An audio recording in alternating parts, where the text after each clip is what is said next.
bagian-bagian kota dan arsitektur Machu Picchu nih. Ya, kota Machu Picchu ternyata seperti kota pada umumnya nih, mempunyai jalan-jalan, bangunan, keagamaan, parit, sampai menara. Machu Picchu mencakup area seluas 35.592 hektar, salah satu situs arkeologi terbesar di dunia. Menurut pengukuran, panjangnya sih sekitar 530 meter dan lebarnya 200 meter.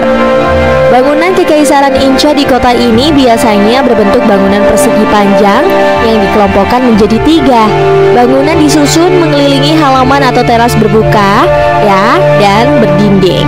Dan ini merupakan susunan bangunan Inca yang paling umum nih. Struktur bangunan seperti itu disebut sebagai kanca dan berfungsi sebagai gedung administrasi, bengkel, kuil, akomodasi atau campuran dari semuanya. Bangunan yang sangat besar dikenal sebagai kalanka dan biasanya memiliki beberapa pintu dan menghadap ke ruang terbuka yang luas. Berbentuk trapesium mungkin digunakan untuk pertempuran publik dan sebagai akomodasi bagi perwakilan pemerintahan Inca. Istana dibangun dengan batu yang lebih halus dan seringkali diberi tembok untuk membatasi akses dan pandangan para tokoh kerajaan. Polka atau kolka adalah gudang yang sering dibangun berkelompok atau blok.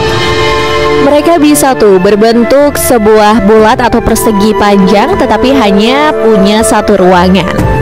Bagian punggung bukit dibuat menjadi dataran tinggi untuk dibangun dan lereng dibuat bertingkat menggunakan benteng batu agar konstruksi menyatu secara estetis dengan lingkungan sekitarnya.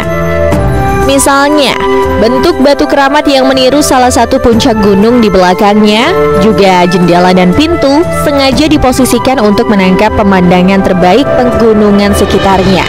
Bahan batu bahan yang dihormati oleh suku Inca. Batu bahkan dianggap sebagai benda hidup dan dalam bahasa Inca atau Quechua, kata itu diterjemahkan sebagai mulai.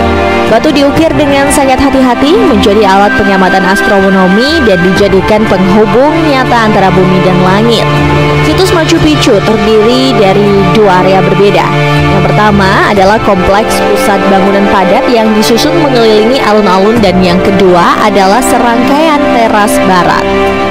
Dengan ukiran khas suku Inca, bangunan-bangunan berbahan granit yang digali secara lokal dan dipotong dengan sangat presisi. Dengan pola tidak beraturan justru menciptakan efek estetika dan membuat strukturnya tahan terhadap gempa. Menara berbentuk D yang dikenal sebagai toreon adalah struktur bangunan yang paling mengesankan.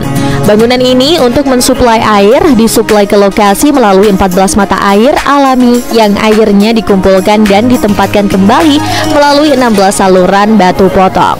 Ada juga bangunan menarik lainnya yang tangga batu yang mengarah dari Machu Picchu hingga ke tempat peristirahatan atau peristirahatan kecil Huayna Picchu yang berarti Bukit Muda.